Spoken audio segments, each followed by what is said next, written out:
For the last few weeks, during Nativity or the Nativity fast, we discussed Saint Mary and Saint John the Baptist quite a bit. And one of the things that we always mention um, when we talk about Saint John the Baptist is his humility, of course, where he says, I must decrease, but he must increase. Excuse me. Um, and so this is what Saint John the Baptist is known for. He's known for his humility, but also he was a very loving servant. He was a servant of Christ. He never wanted to take honor or glory or anything away from Christ. He simply wanted to do his part and to serve in a loving way. And so this is actually what I want to talk about today is love through service. Love through service. And so, it says in the Bible that the most important virtue is love. This is maybe the face of Christianity. Christianity is love. Christ is love. And it says in the Bible that God is love. And it says, sometimes these are called the three theological virtues, faith, hope, and love. But the most important of these, like St. Paul said, is love, because this is the only one that's actually going to continue and persist into heaven. You won't need faith anymore because we'll be with God. We won't need to have, the same type of faith. We won't need to hope for the future because we'll be in the presence of God in heaven, living with the saints and God Himself. But the one that will continue, no matter what, even in heaven, is the virtue of love. We'll continue growing in love. So, love through service. And again, this will take about maybe 20 minutes. We'll finish around 12. And then after that, we'll go over the announcements. So, love through service. This essentially means serving people around me, because the common way to live, the way most people live all around the world, if we're not truly transformed by Christianity, the way we live is focusing on ourselves, living selfishly. And Christianity makes us think differently, to live for other people, to give my life for other people around me. But the focus, is and not all of these things are bad, but they're bad if they subsume or consume my entire life. Like the focus on materialism and consumerism and financial freedom and retiring early and doing this and spending the rest of the days of your life on a beach somewhere. Like this type of mentality is just thinking of what's best for me. What do I want to do? Rather than saying, how can I serve other people? And this is what we learn in the Bible. This is what we learn from Saint John the Baptist: is how can I live my life to serve others, rather than focusing on my happiness, my freedom, my autonomy, or whatever maximizes my pleasure. Christianity says that you can't truly live unless you live for others. If I live selfishly, I'm living just a shadow of a life, not a true Christian life. It's just a shadow of a life. But and this is the Christian principle, is that if you give up your ego, yourself, you will find your real self, the one that God intended for you. If you lose your life, you will actually save your life. So this is the Christian paradox. And you can't gain a relationship with God unless you first destroy the ego. You destroy constantly thinking about myself. Then I can finally start to open up and have a relationship with God. We don't gain eternity unless we give up the things of this world. And actually, if you think of the people that we all look up to, people who lived selflessly, the saints of the church, like we look up to Pope Kyrillos. If you're not familiar with Pope Kyrillos, the current pope is Pope Tawadros or Theodore. The one before him was Pope Shenouda, who died in 2012. And the pope before him, who died in the 70s, 1971, I believe, was Pope Kyrillos. Or if you think of Pope Shenouda as well, or Father Beshay Camel, or even in the Bible, you think of someone like St. Paul. These are the people that lived for people around them. They didn't live selfish lives. They didn't live just for themselves. They lived a life of service. St. Paul said, one of the most beautiful verses is, I am willing to spend and to be spent for you. He was writing and he was speaking to his congregation, the people that he served, and he helped convert them to Christianity. And he says, I'm willing to spend anything that I own, and I'm willing to be spent meaning I'm willing to work hard and give up my life, my freedom for you. So there's this inseparable link between love and service. If I love people, I will serve them. If I love people around me, then I will serve them. And you can't truly love someone. You can't say, I love this person if you never serve them. It's not just a feeling. I don't just have a feeling of affinity towards someone. It requires action and action that's selfless. And if you think of marriage, a husband and wife, can they truly love one another if they don't serve one another in some way or some form? Even if friends or people that love each other, whether it's a marital relationship or just friends, even if they are upset with one another or something happens, there's a conflict, um, they still serve one another because the love endures. So service has to endure because love endures. So Christ, it says, I did not come to be Me served, here. but to serve and to lay down my life as a ransom for many. So Christ first loved us, and therefore he served us.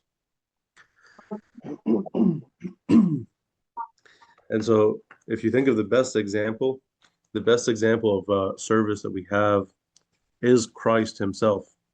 The Son of Man did not come to be served, but rather to serve. He washed the feet of the disciples. No matter how tired he was or how long the day was, he would go around serving people, healing the sick, um, healing the lepers, the lame, the maimed. And he was doing all of this selflessly. He was proclaiming the word of God, no matter what he went through, or if he had a long day, or if he was tired, or hungry, or he hadn't slept. And also his mother, Saint Mary, while she was still in need of service, she was in her first trimester. And anyone that's been pregnant, first trimester, you're nauseous and maybe vomiting and morning sickness, all of these things. She needed service herself, and she was a young girl, maybe 13, 14, 15 years old. But she traveled, she served Saint Elizabeth, her cousin. And we read in Matthew 25, this is towards the end of Christ's life. He says, For I was hungry and you gave me food. I was thirsty, you gave me drink. I was a stranger and you took me in. I was naked and you clothed me. I was sick and you visited me. I was in prison and you came to me. And Saint Augustine, he comments on this beautifully. He says, Christ is the one who is hungry. He is the one who is thirsty. He is naked and a stranger. He is the one that is sick and is in prison. Whatever we have done to any of these people, we have done to Christ. So Christ is identifying himself with the least among us so that we learn to serve. Because, of course, if Christ came in, if a king or a president or the bishop would come into our church, we would all flock to serve that person. But sometimes we forget to serve the lowly. We forget the lowly, the people that maybe we don't pay attention to. We all want to serve the people of status.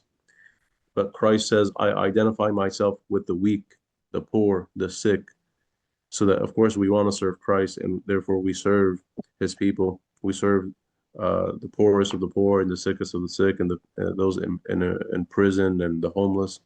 We serve them, and we serve them as if we're serving Christ himself. So practically, what does this service look like? And of course, it has to be a love, like we said, that's active. St. John Chrysostom, the Golden Mouth, he said something very powerful. He said, "You cannot love God unless you also love your neighbor." So it's really hard to say, "I love God. I have a relationship with Christ, and I love praying, and I love doing this. I love reading spiritual books. I love maybe visiting the monastery, but then I don't treat people around me well." And St. John Chrysostom says, "You don't love God if you don't love your neighbor." So we have to have this horizontal relationship with our neighbor as well. And we love them by serving them. We love the people around us by serving them. And maybe it's easy to serve at church. Maybe it's easy to serve if I'm assigned a certain task. But then do I serve my family as well? Because for a lot of people, especially maybe young adults, where they're in college, and my father confession back home, he used to say this. He says, I can call any high school or college age kid and tell them I have a flat tire at like 4 in the morning. And immediately they'll rush out and say, of course, Abuna, I'll be right there and come help. But then if their parents ask them to help with the dishes or take the trash out or anything, they just ignore this. So I can't serve simply in one place and then ignore the other place. I can't serve at church and then ignore um, serving my family. Um, Same thing. I can't just serve a community but then neglect to serve my church. Secondly, I need to serve others while not expecting anything in return. I shouldn't be expecting a reward or even praise. But sometimes we do services to receive the praise of others. Maybe even something as simple as I hold the door open for someone, the person walks in and they don't say thank you, they don't acknowledge it. And I'm awaiting some sort of praise or like a thank you or a glance. But any service I do, I shouldn't expect anything in return. I shouldn't expect anything as a reward. I want to do this simply because I love the people around me, because I love Christ and I want to serve Him. Um, but sometimes I can say, how can he treat me like this after I've done so much for him? Or how can she do this after I helped her so much with XYZ? Again, I'm thinking of uh, like a reciprocal way. Like, because I did this for you, you have to do this for me. I scratch your back, you scratch my back. But this is not Christian service. It's not a loving service. The Christian service is I serve no matter what, not expecting anything in return. We do our part and God does the rest. So we should love others, we should serve others without regard to ourselves, without really thinking about ourselves. Christ, no matter what he went through when he was exhausted, he had a long day, he would still pity the people around him. He would make time for them, he would heal them, provide them with food, and so on. I mentioned the story once before about Abuna Mikhail Ibrahim. He was a priest that died recently, within the last maybe 40, 50 years or so. And he was the father of confession of Pope Shenouda. And Pope Shenouda actually wrote a small like booklet about his life because he had affected him so dearly. And he said he had two adult children that both died. It's very hard for a parent to lose a child, and maybe even with age, like by the time they're in their 20s, you're expecting them to live a life of their own. And one of them, I think, died as a prisoner of war, and his he had just gotten married, and his wife had just given birth, so he had only been married for like a year or so, and he was captured as a prisoner of war, I believe, and he died that way. And then just a few months later, his second son, also about 20 years old, died as well. And I think he was praying liturgy when he found out, and he refused to leave liturgy. He said, I have Christ here with me on the altar. And he continued praying liturgy. And then after that, his wife died as well. And so he lived a very difficult life. And they said when he was at the funeral and then at the cemetery, instead of people comforting him and giving him a hug and tapping him on the back and he's shedding tears, he was the one going around comforting people. They were so sad for him. They were so sad for the loss of his wife and his kids, and he was the one going around comforting them. And he would tell the servants, we are the servants, we should serve the people around us instead of requiring service ourselves. And the day that he buried his wife, he went back to church as if nothing happened, and he just took confessions. And there was one person that came and he was confessing to him, and he hadn't heard about back then there's no internet or WhatsApp or anything, so the message doesn't always get through. And there's metropolitan Cairo area, there's millions of people living there, so not everyone hears the message right away. So the guy that was confessing went to Father Mikhail, and he was telling him about his wife who had passed away 6 months earlier. And he was speaking to Father Mikhail, who had just buried his wife that day and just come back from the cemetery. And instead of Father Mikhail, saying, well, my wife just passed away, he didn't say anything. He simply comforted that person. He didn't regard his own needs. He wanted to serve other people around him. He didn't regard his own needs and ask for pity from people around him, but instead he wanted to serve people. And of course, I'm not saying this is something that we can all easily do. This is a very high spiritual level. He was a very saintly man, very close to God. But this is the idea, is that I should care about people around me so much that I live my life for them. I live my life serving other people rather than living a selfish life, thinking, how can people serve me? How can I take advantage of everything around me? Christian service, again, is about serving others the same exact way that Christ, uh, as if we're serving Christ himself. So if I'm serving someone, I'm going to a homeless service and I see someone, I want to treat that person as if I'm serving Christ himself directly. And St. John Chrysostom, he said, if you can't find Christ in the beggar at the church door, then you will not find him in the chalice when you are coming to receive the body and blood of Christ. So if you can't find Christ in a beggar, you don't see Christ in this beggar, then you won't find Christ even if you come to receive the body and blood of Christ. Um, Actually, this is what Saint Beshay did. So if anyone is familiar with the story of Saint Beshay, and we have his icon in church on the women's side, um, the story was that an angel appeared to Saint Beshay and told him that Christ will appear to the set of monks in the monastery. And so Saint Beshay, he told on top of a mountain. So Saint Beshay told the monks, and he said, an angel appeared to me, and he told me that Christ will appear to us on top of this mountain. We all just need to go. And so they were all going. All the monks, most of them, were much younger and healthier than Saint Beshay. He was an old man at this point. And so they were going as quickly as they can. They didn't stop for anyone. They wanted to see Christ because he was going to appear. And Saint Beshay was the one that was going very slowly. As an old man, he walked slowly. He was going up the hill, and he found an old man sitting on the side of the road that had been asking for help from several people. And all of the young, healthy monks ignored him.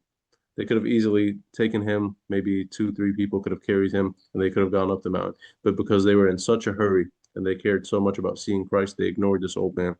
And then Saint Bishoy, as he was walking along, he saw the old man, and somehow, some way, he was able to put him on his shoulder and carry him. And he felt as light as a feather, and then he would become very heavy and become as light as a feather and very heavy again. And then he noticed on the man's feet that he had holes in his feet, wounds from nails, and in his hand as well. So he realized this was Christ himself that had promised them he would appear to them. So Christ was in that old man. He was appearing as an old man and testing the faith of all the people, all the young, healthy monks. They went and they didn't see Christ because they passed Christ by.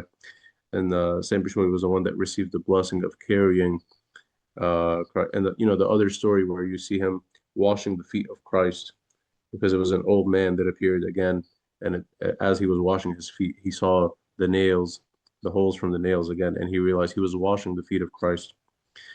So this is the idea: is that we serve someone, whether he's a beggar or a homeless person or anyone, we serve them as if we're serving Christ himself. Saint Gregory the theologian, this is Saint Gregory of Nazianzus, the one that wrote the Gregorian liturgy. He said, honor the poor and afflicted because they bear the image of Christ. So serving them is not, sometimes the secular world calls it charity work. We don't call it charity work or humanitarian work. It's a form of reverence for Christ himself. When we serve the poor, it's a form of reverence for Christ himself. And he says, do not let the poor be despised for their poverty, nor the beggar for his deformity. Respect them for their likeness to the Savior. This is what St. Gregory says.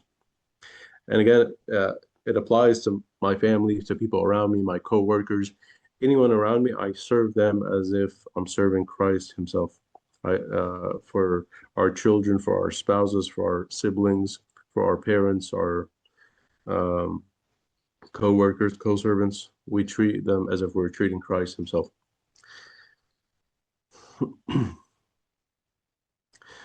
Next thing is we should always take the first step in serving the other person. Sometimes we don't want to serve others, maybe unless they first serve me, or that mentality, like I mentioned, you scratch my back, I scratch yours. But again, I should always take the first step to see how I can help people. It's a really sad mentality when I hear someone say like, well, they didn't wish me happy birthday. I won't wish them happy birthday. Or young girls will say they didn't invite me. She didn't invite me to her wedding. I won't invite her. So this type of mentality is not right. It's not the Christian way of thinking. I should always take the first step towards someone, even if I don't have a good relationship with someone and I want to fix it, whether it's a family member, a friend, someone at work, someone at church. I should be the person that takes the first step. Um, so this is the Christian way. Christ, when he was approaching the Samaritan woman, he was the one that took the first step with the Samaritan woman. Um, so we serve those, even those who have hurt us. Even if someone has hurt me, I still serve them. And the story of Father Beshay Campbell, I mentioned it before, where he was walking. He would always walk by. He would leave his apartment in Cairo, and he would head to, or in Alexandria, and he would head to church. And he would take a certain route, the same route every single day. He would go from his apartment early in the morning and go to church. And there was always a little kid, one of his neighbors, that was in the balcony, and he was always eating tangerines, or he would save the skin of the tangerine, or maybe a whole tangerine, and he would just throw it at Father Bashir Kim. And the kid was from a Muslim family, and he would see the priest. The priest is dressed in a specific way, and he would throw his trash at him or the tangerines at him every single day. And Father Bishoy, it didn't really bother him. It was a little kid, and he never took a different route. He would still take the same route every day. And one day he was walking, and he wasn't being hit by anything. He looked up, there was no kid there. There were no tangerines coming down from the balcony. So he went upstairs. He found out he knows where the kid lives, and he asked about the kid, and he found out that the kid was sick and he was in a hospital actually. So he found out the hospital in the room. He went and visited him with a bag of tangerines and gave the kid a bag of tangerines. And so the idea is that we serve those, even if someone has hurt me. And this is a simple story, of course, but no matter what I've been through, a family member, friend, anything, if we're not on speaking terms, I should be like Christ and take the first step. And there's another story. If you guys are familiar with Ahmad Dedet, he was a famous Muslim like debater. Ahmad Dedet. He died, I think, in the early 2000s. He was from South Africa, and he would go around the world debating, trying to show that Christianity is false and why Islam is true, and so on. And one time he went to a university, and he said the Christian way is unlivable. What does it mean? If someone slaps you on your cheek, you give him the other. Someone asks you for a piece of clothing, you give him another piece of clothing. Someone asks you to walk 1 mile, you walk with him too. He says he was saying this is unlivable. You can't live this way as a Christian. And so one professor at that university stood up and he said, it is actually a way we can live. This is the way Christ lived. We can't perfectly attain it, but we can try to live that way. So he called him up to the stage and he asked him, uh, if you can live this way, then maybe I can slap you. And he slapped him. And his face was ringing, his face was red in front of all his students. This was a professor. And he turned the other cheek to him. And then he said, okay, then take off your pants. So this is a professor on the stage in front of all his students.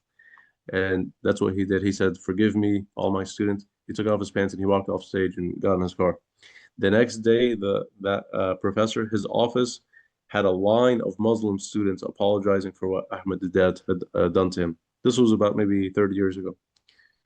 And so the idea is, again, we serve those who hurt us and we treat them as Christ taught us to treat them, and we treat them as if we're uh, dealing with Christ himself. For the sake of time, I'm just going to skip some of this. The last thing I'll mention is there's a prayer in First Chronicles. It's a very famous prayer called the Prayer of Jabez or Jabez, Jabez. If you're not familiar with this, you can do a Google search on it.